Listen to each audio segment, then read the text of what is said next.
আসসালামু আলাইকুম। আজকে আমরা আলোচনা করব মিরাকো বেসার ট্যাবলেট নিয়ে। এটা প্রস্তুত করা স্কয়ার ফার্মাসিউটিক্যালস পিএলসি। এটা জেনেরিক নেম ভিটামিনের সাইট্রেট 50 মিলিগ্রাম।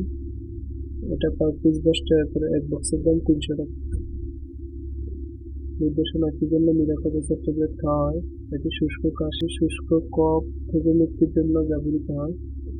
সাম্প্রতিক কোনো ভাইরাল ইনফেকশনের জন্য শুষ্ক কফ হতে পারে, যে কোনো কারণে সৃষ্ট তাৎক্ষণিক কফ চিকিৎসার আগে ও পরে কফ নিরোধ এবং ব্রঙ্কোস্ফীত মিরাকো বেসার নির্দেশিত। শ্বাসতন্ত্রের নিম্নাংশের সংক্রমণ, সৃষ্ট কফ ও হুপিং কফও এটি নির্দেশিত। ফার্মাকোলজি: কফ দমনে ভিটামিনের সাইট্রেট মস্তিষ্কের কফ সেন্টার থেকে সরাসরি কাজ করে। ভিটামিনের সাইট্রেট নিরাপদ এবং নন সিডেটিভ, যা রাসায়নিকভাবেও ফার্মাকোলজিক্যাল অপিয়াম অ্যালকালয়েড এর সাথে সম্পর্কযুক্ত নয়। মুখে খাওয়ার পর এটি দ্রুত এবং সম্পূর্ণরূপে শোষিত হয়। সাস্টেইন রিলিজ ট্যাবলেটের ক্ষেত্রে 9 ঘন্টায় সর্বোচ্চ মাত্রা প্রচার। এটি প্রোটিন বান্ধব ক্ষমতা বেশি এবং প্লাজমা নিঃসরণ হাফ লাইফ হচ্ছে 13 ঘন্টা। ভিটামিনের সাইট্রেটের বিপাকীয় দ্রব্য কফ নিরোধক ক্ষমতা আছে। মাত্রা ও সেবন বিধি: প্রাপ্তবয়স্কদের জন্য ডাক্তারগণ একটি করে দিনে 2 বার দিয়ে থাকেন।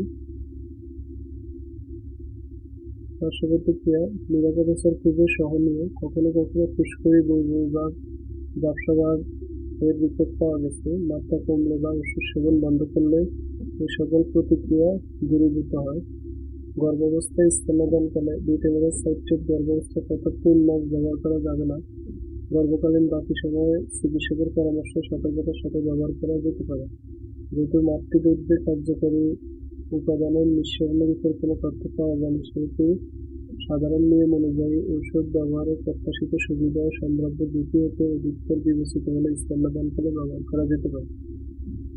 সতর্কতা: মিরাকো বেসার কাশি দমন করে বিধায় একই সাথে এক্সপেক্টোরেন্ট এর ব্যবহার থেকে বিরত থাকা উচিত, যেহেতু এটা শ্বাসনালীর মিউকাস ধরে রাখতে পারে, যা ব্রঙ্কোপাজম এর শ্বাসযন্ত্রের ইনফেকশনের ঝুঁকি বৃদ্ধি করে। যদি কাশি 7 দিনেরও বেশি সময় ধরে অব্যাহত থাকে, 12 বছরের কম বয়সী শিশুদের মধ্যে 3 দিনেরও বেশি, সেক্ষেত্রে চিকিৎসকের সাথে অবশ্যই পরামর্শ করা উচিত। থেরাপিউটিক্যাল কাজ: কফ সুপারিসেন্ট সংরক্ষণ: আলো আর্দ্রতা থেকে দূরে 30 ডিগ্রি তাপমাত্রার নিচে রাখুন। সকল ওষুধ শিশুদের নাগালের বাইরে রাখুন। এছাড়াও যে কোনো মেডিসিন খাবার পূর্বে অবশ্যই ডাক্তারের পরামর্শ নিয়ে খাবেন। নিজে নিজে ভিডিও দেখে কোনো ওষুধ খাবেন না।